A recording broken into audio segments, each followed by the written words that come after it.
मित्रांनो, सध्याचा काळ हा खूप कठीण आहे. भ्रष्टाचार हा शिष्टाचार बनलेला आहे. पैसे दिल्याशिवाय कुठलाही अधिकारी वा साधा कर्मचारीही काम करायला तयार नाही.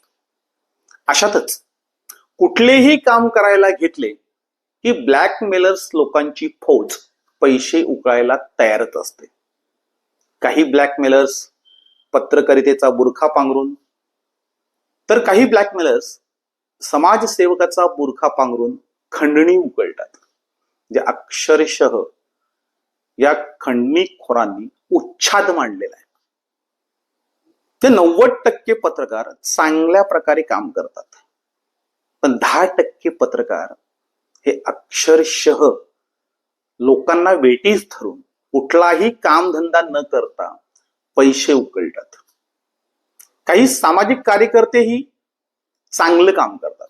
म्हणजे अगदी 99% सामाजिक कार्यकर्ते चांगलं काम करतात, मात्र 1% हे फक्त ब्लॅकमेलिंगचा धंदा करतात. आणि म्हणूनच हा प्रश्न आता गहन बनलेला आहे.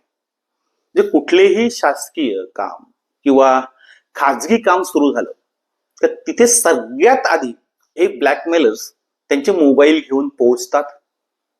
तिथे काम करणाऱ्यांना उलटसुलट प्रश्न विचारतात. म्हणजे खरं तर त्यांना तो कुठलाही अधिकार नाहीये. ज्यांना पत्रकारिता समजले की जे खरे पत्रकार आहेत ते असे उद्योग करत नाहीत, पण ज्यांना पत्रकारिता समजलेलीच नाहीये असे काही भुरटे पत्रकार रोज कुठल्या ना कुठल्या साईटवर जाऊन तमाशा घालत असतात, मजूरकरांशी वाद घालत असतात आणि त्याच्यानंतर व्हिडिओ बनवून ते अधिकाऱ्यांना पाठवून अधिकाऱ्यांना ब्लॅकमेल करण्याचा प्रयत्न करतात. मग अधिकारी या पत्रकारांची कटकट नको म्हणून ठेकेदारांना फोन करतात आणि सांगतात, अरे तो चिंधी चोर आला होता. म्हणजे या पत्रकारांना अक्षरशः वाईट शब्दात चिंधी चोर असं अधिकारी आणि कर्मचारी बोलतात. म्हणजे यांना कुठेही मान सन्मान नसतो. कुठल्याही कार्यक्रमाला यांना बोलवलं जात नाही, अगदी मान सन्मान दिला जात नाही. तो याच कारणाने की सतत ही लोक कुणाला तरी नावं ठेवत असतात, कुणाला तरी भ्रष्टाचार काढत असतात, नको त्या गोष्टीमध्ये नाक खुपसून स्वतःची बदनामी करून घेतात. ते शासकीय अधिकारी ठेकेदारांना सांगतात, मग ठेकेदारही त्याचा हात दगडाखाली अडकलेला असतो. तो या भामट्यांना भेटतो, त्यांची मनधरणी करतो, त्यांच्या तोंडात पैसे कोंबतो आणि त्याच्यानंतर हे पत्रकार कुठे गायब होतात, हे समाजसेवक कुठे गायब होतात हे कुणालाच कळत नाही. म्हणजे खरं तर पत्रकाराने एखादा प्रश्न उचलल्यानंतर त्याची तड लागेपर्यंत, म्हणजे शेवटच्या टोकाला जाऊन लढण्याची भूमिका जो घेतो तो पत्रकार. इथे मात्र पैसे दिले का तो विषय संपतो. म्हणजे प्रत्येक विकास कामामध्ये, प्रत्येक खाजगी कामामध्ये मला पैसे मिळालेच पाहिजेत असा काहींचा अट्टास असतो. म्हणजे काहीही काम न करता आपल्याला पैसे मिळाले पाहिजेत अशा प्रकारे काही भामटे समाजसेवक, भुरटे पत्रकार हे वागताना दिसतायत. आणि म्हणूनच हा प्रश्न आता गहन बनलेला आहे. आता अधिकारी सांगतात, ठेकेदार पैसे देतात आणि म्हणून फुकटचे पैसे घेण्याची सवय लागलेले हे ब्लॅकमेलर्स रोज नवनवीन सावज शोधायला सुरुवात करतात. रोज चांगल्या व्हॉट्सअप ग्रुपवरून काही व्हिडिओ व्हायरल करून, काही वृत्तपत्रातून बातम्या छापून अक्षरशः धंदा करतात. आणि यामध्ये सोशल मीडियाचे अर्थात व्हॉट्सअपचे चांगले ग्रुपही फसतात. जे चांगल्या व्हॉट्सअप ग्रुपचा गैरवापर करून हे लोक अक्षरशः खंडणी उकळतात.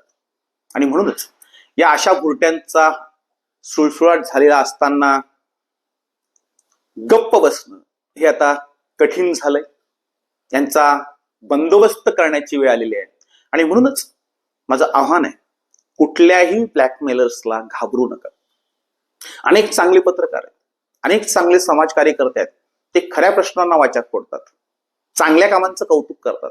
म्हणजे ब्लॅकमेलर्सना चांगलं काही दिसतच नाही. म्हणजे जे काही चांगलं घडतं त्याची कधीही बातमी न छापता, आज हा रस्ता खराब, आज ही भिंत तुटली, उद्या हा बंधारा फुटला, म्हणजे नको त्या गोष्टीमध्ये कुठलंही नॉलेज नसताना, कुठलीही माहिती न घेता हे लोक फक्त पैसे उकळण्यासाठी आपल्या पत्रकारितेचा, आपल्या समाजकार्याचा गैरवापर करतात. आणि म्हणूनच माझं आव्हान आहे, या ब्लॅकमेलर्सना कुठल्याही परिस्थितीमध्ये पैसे देऊ नका. कारण त्यांना एकाने पैसे दिले का त्यांची हाव वाढते, ते रोज नवीन नवीन सावज शोधतात. म्हणून यांना पैसे न देता हे जर त्रास देत असतील तर यांची रितसर तक्रार करा, खडसावून त्यांना जाब विचारा, अजिबात त्यांना घाबरू नका. तुम्हाला जर कोणी त्रास देत असेल तर तुम्ही मशाल कार्यालयाशी अवश्य संपर्क साधा. आम्ही त्या ब्लॅकमेलर्सची पोलखोल करून त्यांचा चेहरा जनतेसमोर आणू. फक्त तुम्ही जे काम करता ते काम इस्टिमेट प्रमाणे करा, क्वालिटी प्रमाणे करा आणि कुठल्याही ब्लॅकमेलरला पैसे देऊ नका.